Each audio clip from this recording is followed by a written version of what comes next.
Woohoo! Welcome to Native Wellness Institute's Wellness Wednesday Power Hour. We've been providing this uplifting, positive, proactive hour beginning a couple years ago during the pandemic, 7 days a week, 5 days a week. We now do Wellness Wednesday. So welcome to Wellness Wednesday. Nistu ni Daniko Magoyo Sugoyi. It's my second Blackfoot name. I'm part of the Native Wellness Institute's team. We have a big team, so welcome. I thought I would. It's not raining or blizzarding or any of those kind of things. This is where I live on Lower St. Mary's. We have 1.5 million acres at the top of Montana.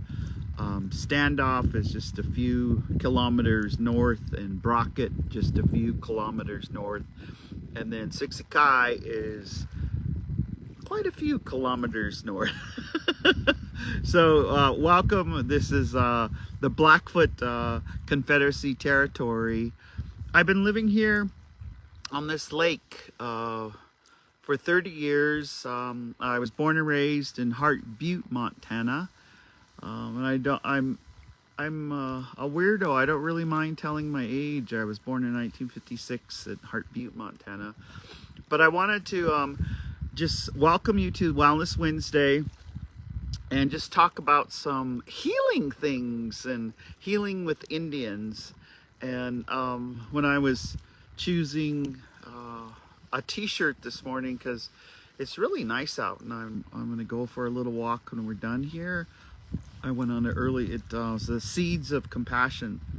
So welcome to, and for those of you, you know, the Dalai Lama comes to America, and the Dalai Lama came in 2007, and this is a shirt from his visit across the lands when the Dalai Lama came to visit. So I thought Native Wellness Institute, our team, Jean Tagabon, Lavina Louie, Jolene Joseph, Shailene Joseph, several of our, and some of our members that we lost. Charlie Tailfeathers was there, but they all got these shirts, and they, you know, sometimes I think I was in Thermopolis, Wyoming. We were doing a Gona, so I couldn't attend. But let's talk about these. Beginning, I want to talk about seeds of compassion. Like, how do we get compassion? Raise your hand if you've been at graduation ceremonies. We got huge graduations going all in Montana and the region and Alberta. We had the University of Montana graduation last May 11th. We had May 10th, we had the Blackfeet Community College graduation, and then we're gearing up for the Browning High School graduation, and then throughout the land, Fort Peck's graduating, Fort Belknap. We just got all these graduations. And then what's so cool about all these graduations is that if you're like me, I get compassion for people just starting their life out. I get compassion. This past week, I got to stand below where Lily Gladstone was. She couldn't bring her kami poismanik, so I lent her mine to do her commencement speech. So, and the protocols, I had to be there to give it to her and then take it back. I just didn't want other people handling it. But the beauty of, and this compassion came where 500 students walked across the stage and got their diplomas. But before they walked across the stage, I got to hug most of them. Because I was just, you know, the badass auntie standing on the side, you know, and I saw the native ones, and I saw the ones that were first generation graduating, and I just say, la, la, la, because I got to see the youthfulness, but also their youthfulness and their tenacity. They're willing to take a risk. They're willing to, you know, go start their jobs, and some were, their degrees were in forestry. All the forestry students went and picked a leaf off of, or not a branch off of a tree. And so they came in, they had their cap and gowns, but they all had a little branch of a tree marching in. I thought that was so cool. Others, there was many indigenous, a lot of the native Hawaiians graduating were adorned with leis. A lot of the African Americans were adorned with their cloth, and I'm not sure of the pronunciation, but the kin, is their African American. There was just so much adornment of indigenous during these graduations. So these seeds of compassion, and many of you, how do we get seeds of compassion? You know, how do we become have a compassionate heart? What I always treasure about that visit when the Dalai Lama came was before I came to the Seattle area where our group was to receive him, and our team all dressed in their Indian clothes, their indigenous clothes. They didn't dress in their oppressors' clothes. So I think that's why the Dalai Lama sat with them for a while. He knew that they were indigenous to the land. But those seeds of compassion, what I always embrace is in all of the newspapers that went across the United States when the Dalai Lama came, was he went to high school in a giant gymnasium in Idaho. And everyone that a chance to see the Dalai Lama and to understand how you get more compassion and seeds of compassion. So everyone filled the gymnasium, and the Dalai Lama was there. And one of the first questions, because he spoke, and then they got to ask him, Your Highness, Dalai Lama, can you please tell us how we in this audience, or how we in the world, can get compassion? And I just love it. He actually took a whole 5 minutes. Like, if I just stopped talking for 5 minutes, you guys would probably scroll and go somewhere else, right? Well, even back then, in 2007, people were not as scrolly, but they were still scrolling. Remember, we only been scrolling for a couple of decades now. Before that, we had to do all kinds of things to connect. So he stopped talking for 5 minutes, and because he was pondering and he was thinking about what would be the greatest way to describe. Hey, the waves are picking up here. I just love that sound. It's soothing to me, and I hope it's soothing to you. So as the Dalai Lama was just waiting to answer, and so in 5 minutes, everyone just kind of, like, okay, Dalai Lama. Okay, we're here, Dalai Lama. But he really, that I think that reflection, if we, instead of reacting to things, we had a response. That's a spiritual way of going about the world. Instead of reacting, instead of just scrolling and reacting, he had that response. And his answer to the seeds of compassion was two things. Was water and sleep.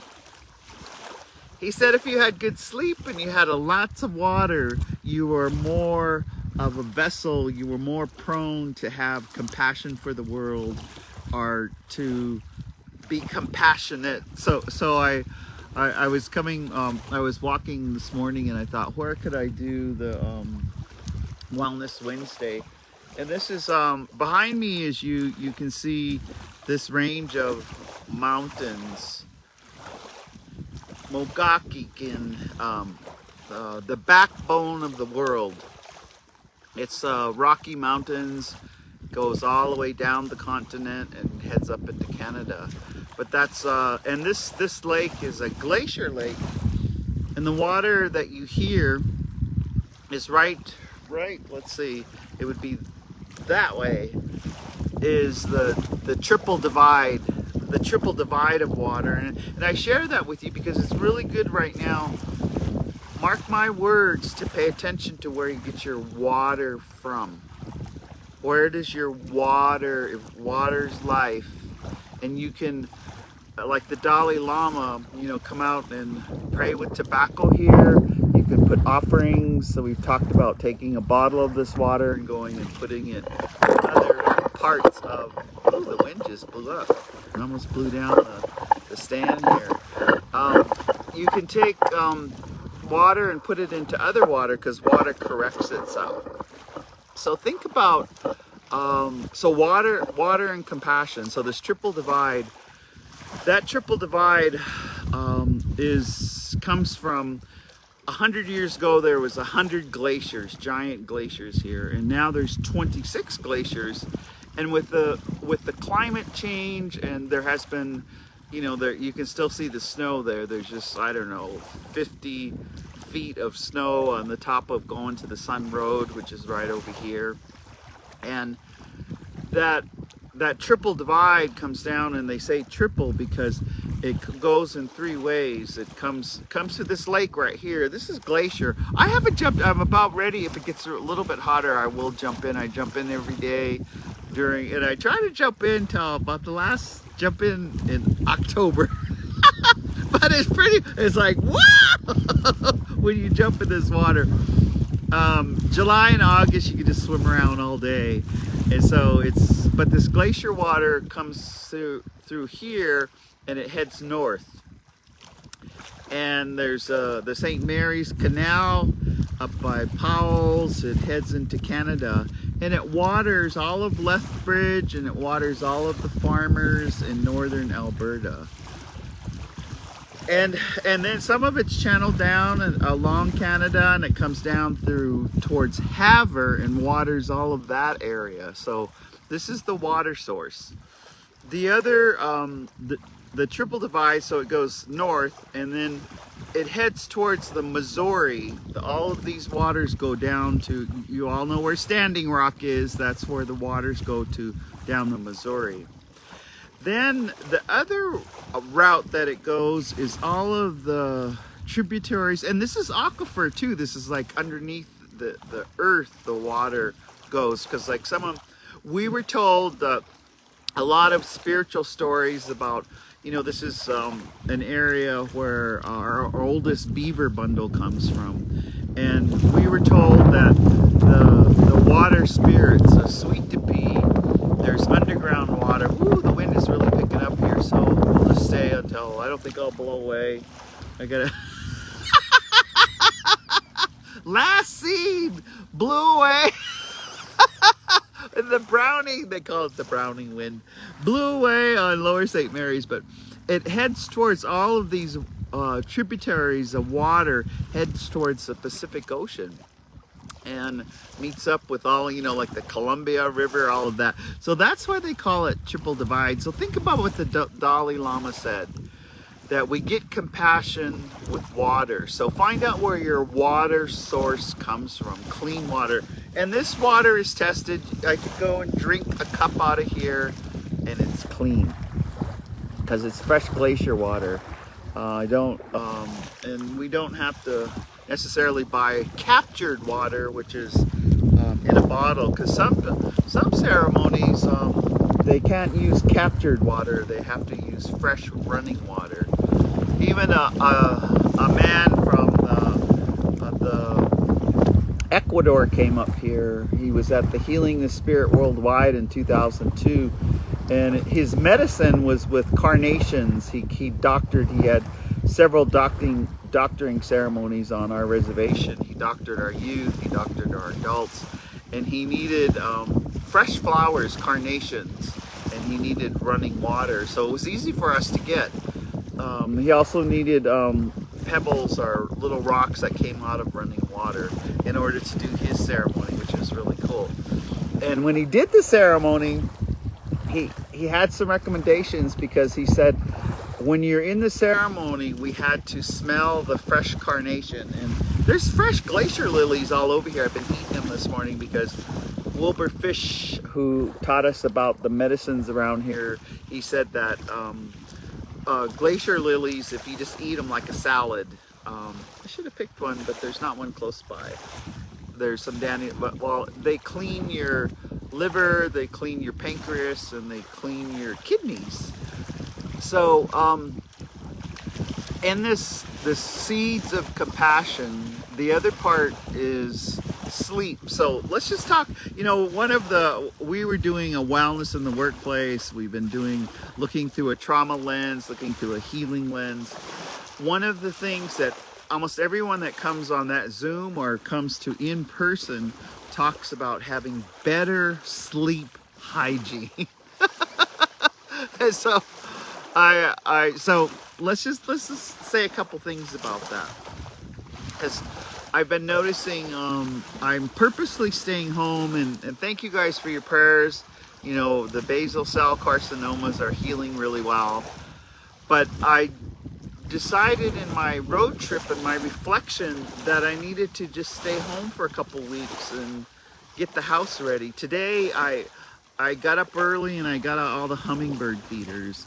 I got out all the bird seed feeders. I walk along and I see I have a lot of beavers that live here in the lake. I have a lot of loons. I live with a lot of natural water animals, and so I had walked along to see where they were harvesting, because the beavers just a little ways up here, they have a lodge underneath the water, but they refortify it, so they swim by real early in the morning, and there's 2 or 3 of them, and then they go and they get their new skinny logs, big logs, and they refortify their beaver's lodge. And it's the other animals, there's the loons are coming back. They come back in this area and they have their babies. And this has to do with sleep hygiene. I was thinking about the seasonal changes, and when we pay attention to, you know, the water animals, the birds. There's a sound that the woodpeckers, and this morning there was 2 or 3, and I couldn't tell if they were a family, but they were kind of at each other with the sound, the woodpeckers, you know, because they like the trees, but they like our one telephone pole by my house. So that's how I wake up. With the woodpeckers. That's what the sound that I hear when I wake up early in the morning. But this sleep hygiene, one of the things that Native Wellness Institute is finding is how you wind down in the evening. So one of our team we were challenging each other to keep track of our screen time. When you're waking up, when you're going to bed. So think about this, is take a risk. Start taking a risk in the spring and shut your phone, or, you know, turn off the sound so you don't receive calls after 7 or 8 p.m. That you actually what I have noticed just in this reflection, in this healing time, because when I was healing, I was told that I needed to well, first I couldn't lift things over 5 pounds because of the stitches, etc. But I was told not to have that there was good stress and bad stress, and to try to stay away from the bad stress. So in order to stay away from the bad stress, I just turned off my phone. I would put it where I couldn't reach it, or I would turn it off and leave it where it just was not attached to me, and I just didn't pick it up. And I noticed that really helped me kind of wind down and go to sleep at you know, find out if your sleep is, some of us, you know, it's like 10 or 11, some it's 9:30. Just find out for your rhythm that sleep hygiene. And then the sleep hygiene is, you know, what do you need to feel good? Now I'm a weirdo. I still have to have like 7 or 8 hours. And last night I got 8 hours. And yeah, woke up to use the bathroom, but I got 8 hours. And so when I made my smudge last night, make your smudge and ask your smudge to help you sleep and to help you remember your dreams. And so just like last night, I was dreaming of a breastplate, and it was a white breastplate, and it could be like a dance breastplate. I do have a solid bone breastplate that I dance with, and some use plastic, but I was dreaming of this breastplate that had red marks in it, and so I'm not quite sure what that means. So I always draw what I dream, or so in your sleep hygiene, you're doing good if you can remember your parts of your dreams, or you remember your dreams, and ask your dreams to guide you, because I'm doing some mediation that is confidential, and so I was really asking, all of my helpers, and just asking my ancestors to help me to be grounded, to stay fair, to do the next piece of action step in this type of mediation. Because I know with our families, we have all kinds of mediation that needs to happen. The bigger your family is, and I think, I'm down to like 55 first cousins, and the second cousins, as I've said, they all live here. So enough for seeds of compassion. The other thing that I wanted to share with you today is lateral, and it has to do with lateral forgiveness and lateral kindness. We were doing a big healing with a lot of agricultural water people and sovereign food in New Mexico, and a lot of the people that came to that from Alaska and the Pueblos in the Southwest and the Dakotas and even Alberta, there was conversations about that their team needed to do some healing around lateral oppression, that there was, Indian herding Indian. And so I wanted to, the solution to lateral oppression is this lateral forgiveness and this lateral kindness. So I want to speak about that for a moment. I think that we need to have healthy communication. And we need to set up time for reconciliation and for reconnecting, if there has to be apologies, if there has to be acceptance of apologies, and then there has to be discussion of how you start new, so that the infraction, or that the hurt people, how it becomes healed people healing people. And so so then that has a lot to do with the process of letting go. And I was just looking, I am constantly with a lot of my elders. I'm with my mother's 86, and even today, one of our friends, Don Fisher, just took his journey. I just found that out a couple of hours ago, so I cried with it when I first found out, and I put out tobacco. So Don's about 86, and I've known him living here 30 years, and everything I've known about him has been good. He was a compassionate elder, a man that and he had retired, so I only knew him in retirement. He was a locksmith. He had many interests. So this compassionate part that I want to speak to is, when I found out that they were asking me because he had left some animals, and one's a basset hound, and they're just really, really nice dogs. And he always had good dogs, and they were never like chained up or tied up. They just kind of stayed in the yard, and sometimes they'd wander off. But now here comes the compassion. Whew, because what do you do when your elders die and they leave animals? Talk about that, communicate about that. So I was just visiting with, because we're in the process of getting some more feathers for a stand-up headdress. And so we have a visit that we're going to make on Saturday. So I was visiting with Stephen, Auntie Stephen, because he said yes. So he was the one who told me that Don had passed and that he had left his dogs. And so my first thought was that there is a woman, Colleen, that takes rescue animals and finds places for them to rehome them and to re-rescue them. It's like a network.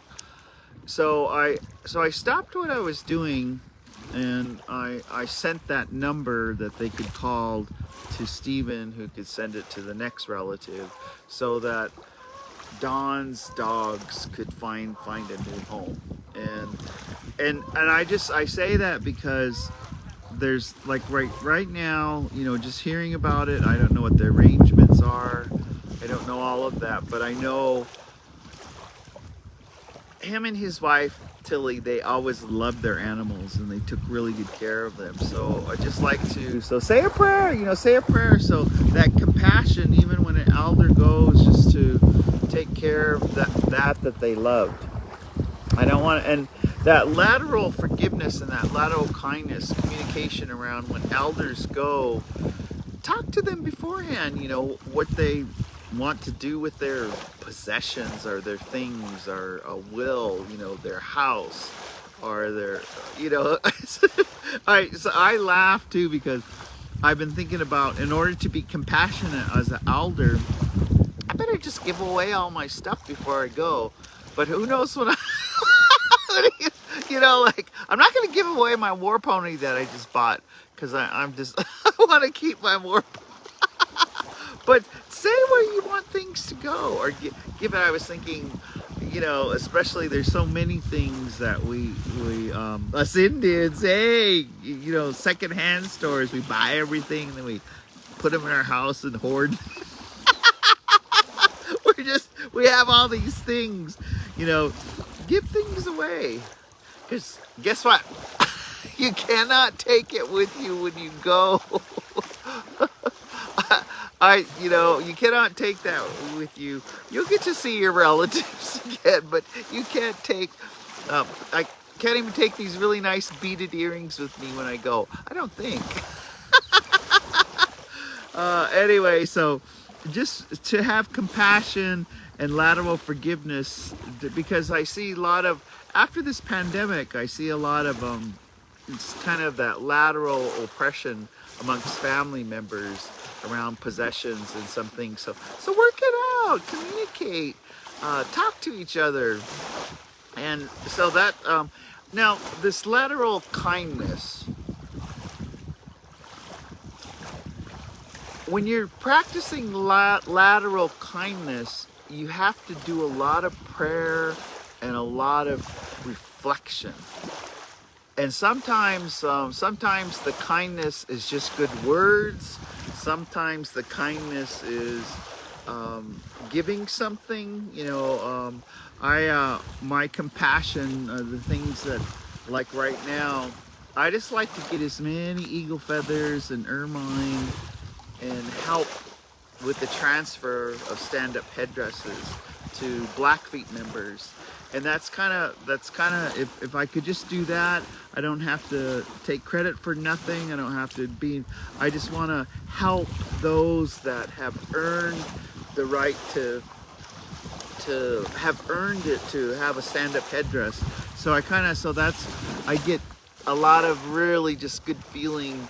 And I think that's kind of where my compassion is going. In addition to my work, you know, so then in this lateral kindness and this lateral compassion, there's a couple of things that are coming up.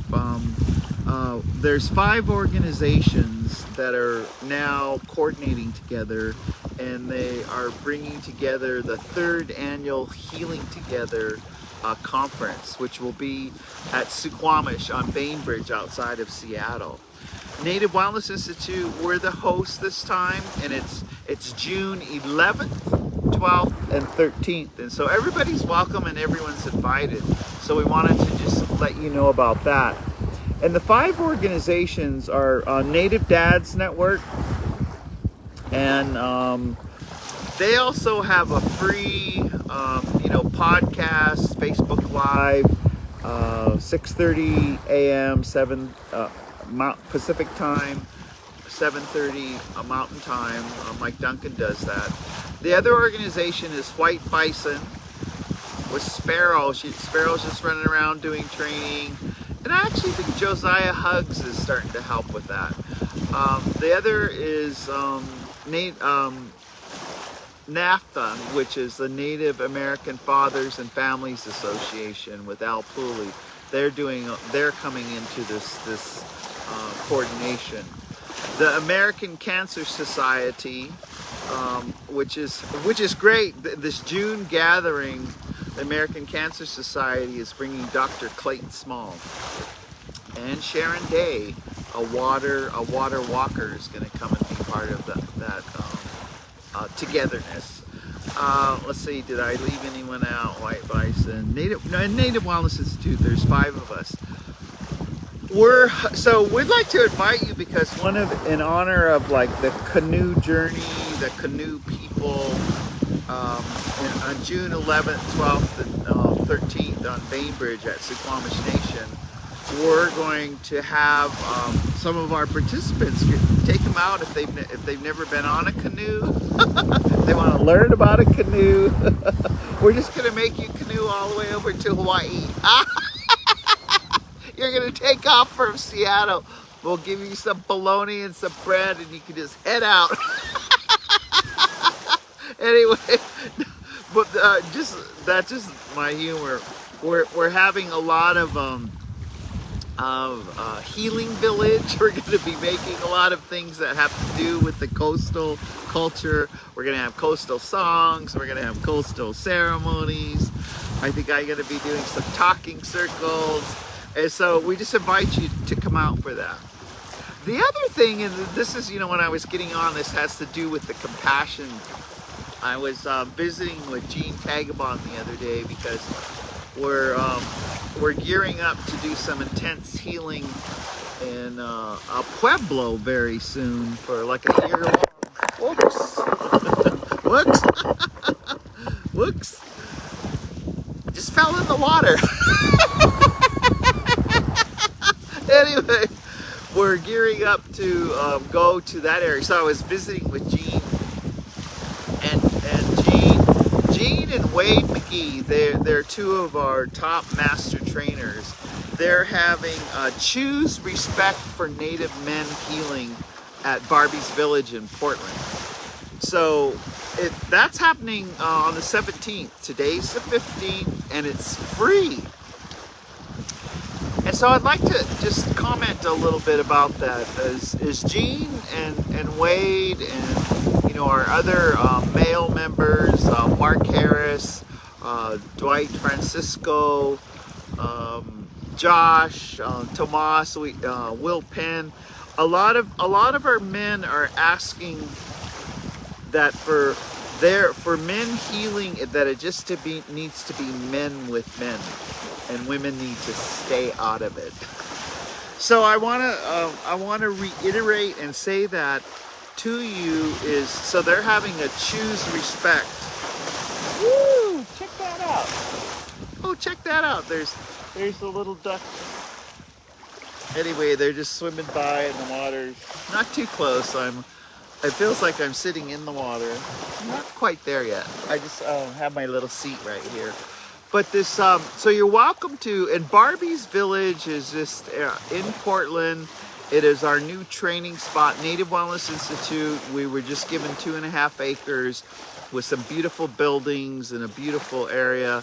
And Barbie is not like the pink, with the big boobs and the skinny waist. Barbie was an advocate for the homeless. And Barbie, to fulfill her wish, we're going to take the 2.5 acres, and it's in a beautiful setting. It's not the ghetto. It's a beautiful middle-class neighborhood. We're going to build some tiny homes for the homeless.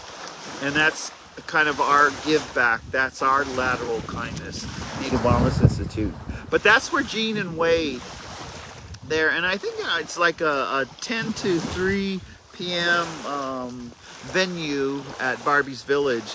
And Gene, so I want to thank all of our men who are choosing respect. I heard Mike Duncan talk about this, Tuesday morning, is that part of men's healing is choosing respect for their daughters, choosing respect for their current partners, and choosing respect for their exes, if they're heterosexual. If you are LGBTQ or two-spirit, we'll just say two-spirit. Choosing respect for your exes if it was your partner. And so that's happening, and that's free. Just get over there. Just get your bologna, get your bologna sandwiches and some gas money, and head on over there, and you can heal with some Native men. You can go to our site to register, or just show up, www.nativewellness.com.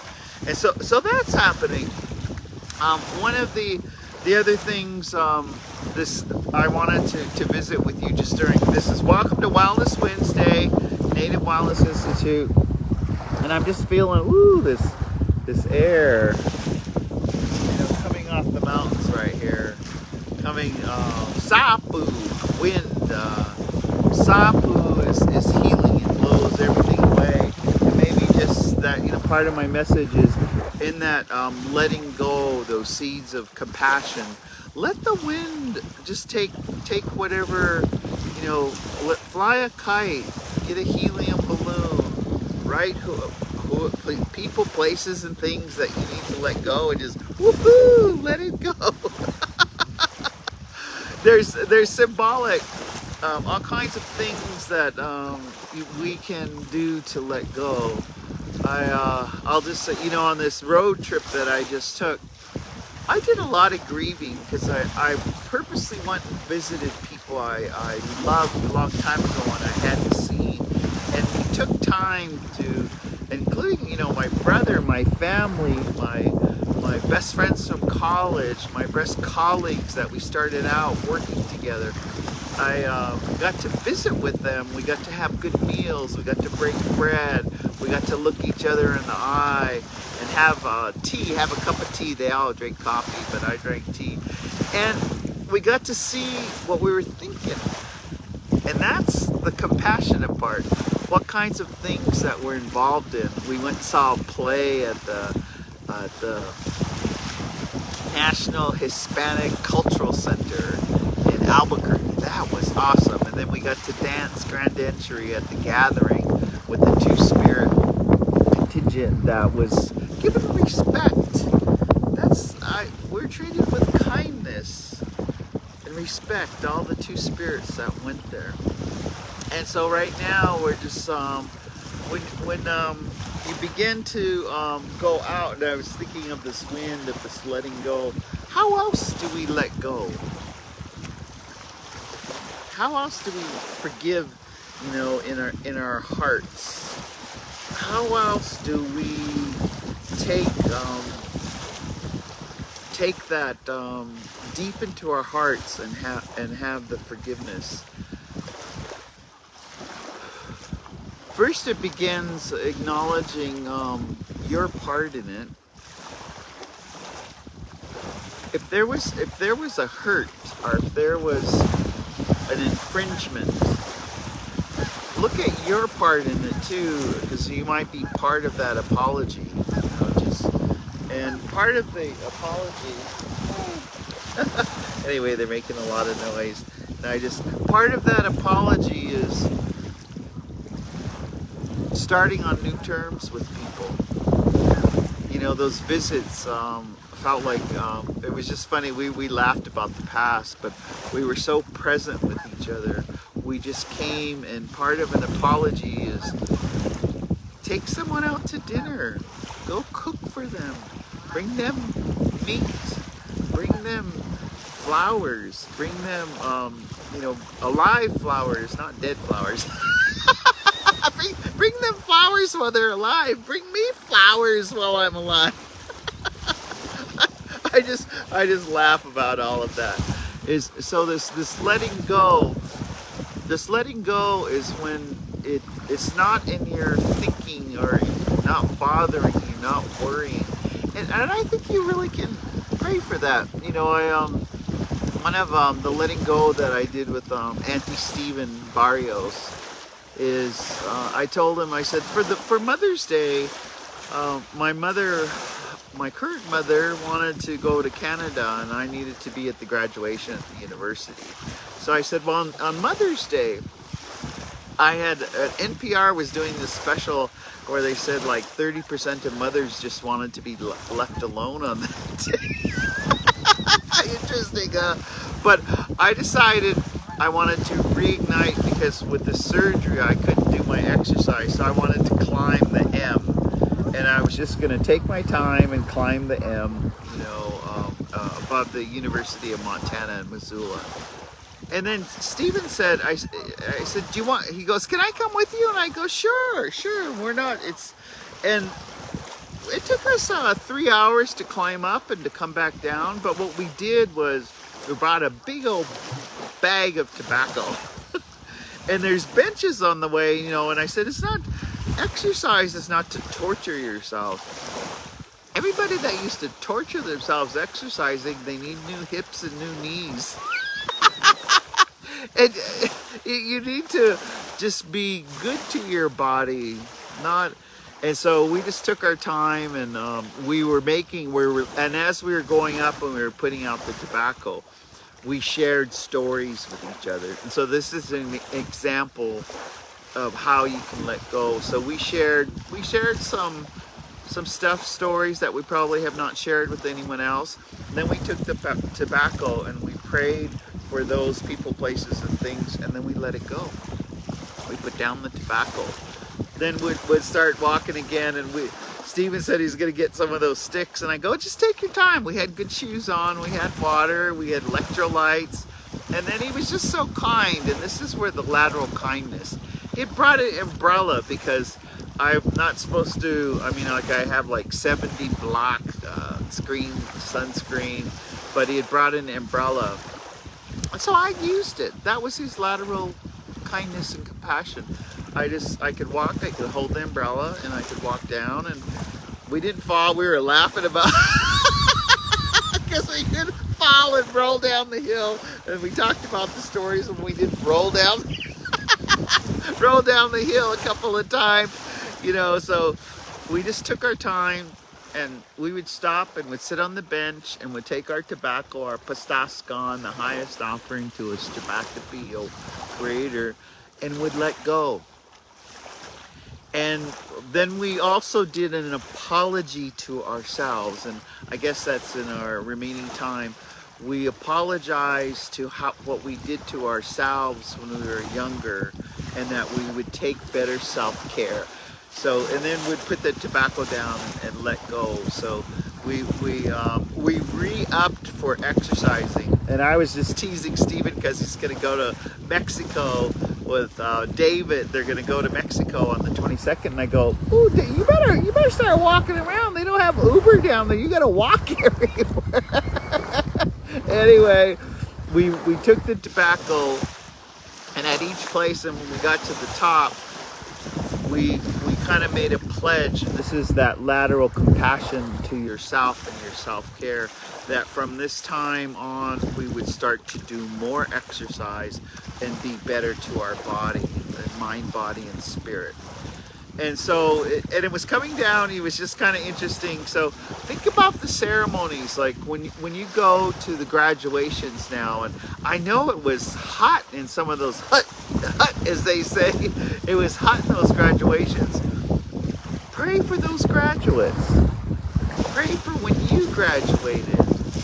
Pray for, you know, a lot of letting go is in prayer.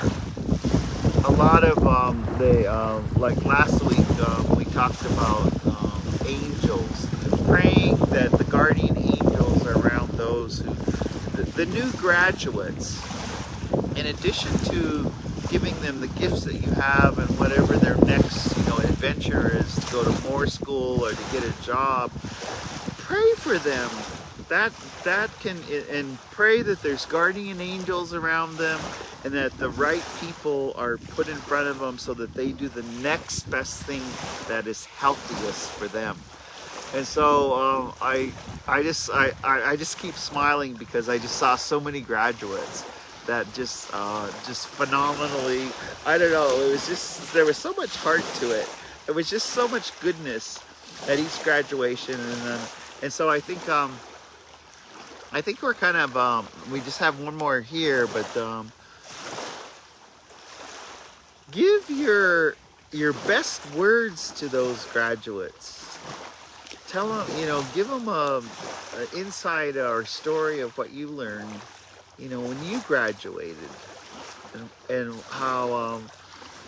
how you proceeded to do your first job, and where it went. And I think sometimes just the storytelling is some of the seeds of compassion. Sharing your life experience is what you can share with someone younger. And I think, you know, that's why when you go to elders and you ask them a question, they just don't give you the answer. They'll tell you a story. I was thinking one of my relatives, Katie Juno, she works on a military base on Central Time. So I'm going to be visiting schedule a time to speak with people. Schedule the time for the communication if they don't live nearby. So we're gonna speak to each other in the morning, because she's planning for something beautiful for graduation for her child next May. So I love this proactive, you know, planning way ahead. I don't know what it's all about, but we're going to communicate and talk to each other in the morning.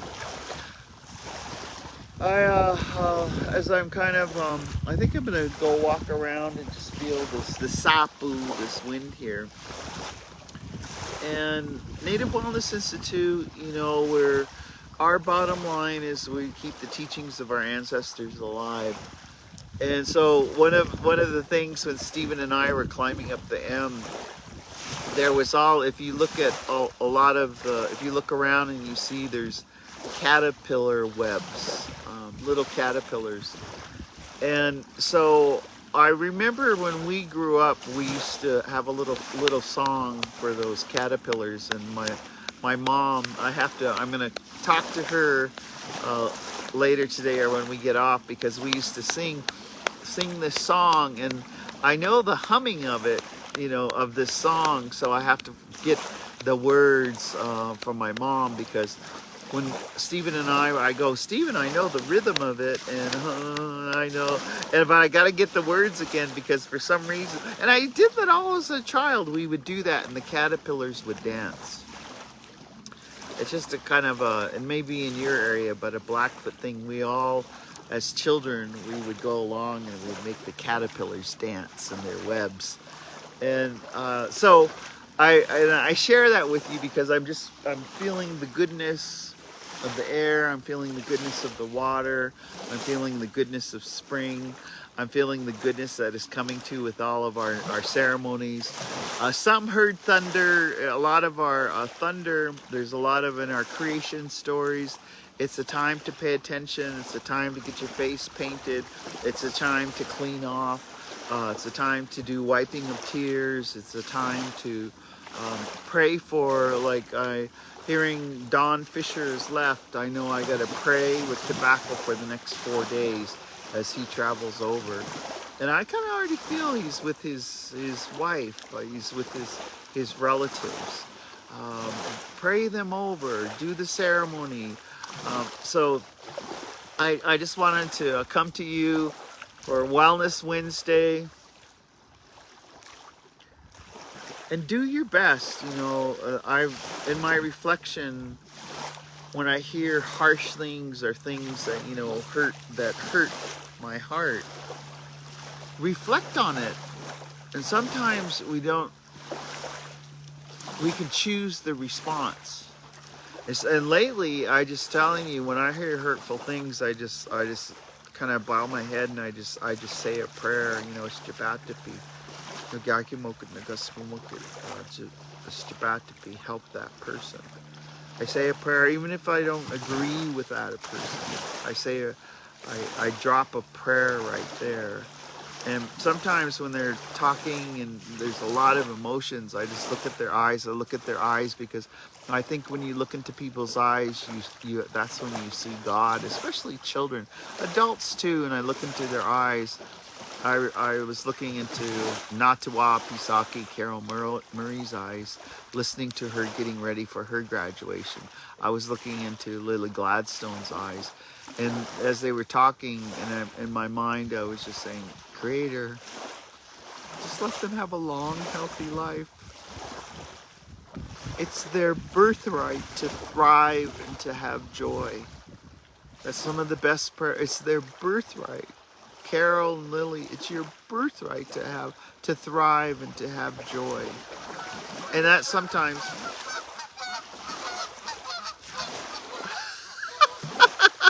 see, they agreed. You know, just to say prayers for, and those of you, you know, that might be having someone move out of the house and leave the nest, it's time that they do. They might come back. But let them have their own life experience. And don't run in front of them trying to, you know, helicopter parent them. Just let them have their own life experience, because that's how they gain the maturity, and that's how they gain the spiritual foundation that they need in the future. So I think I'm just feeling the water.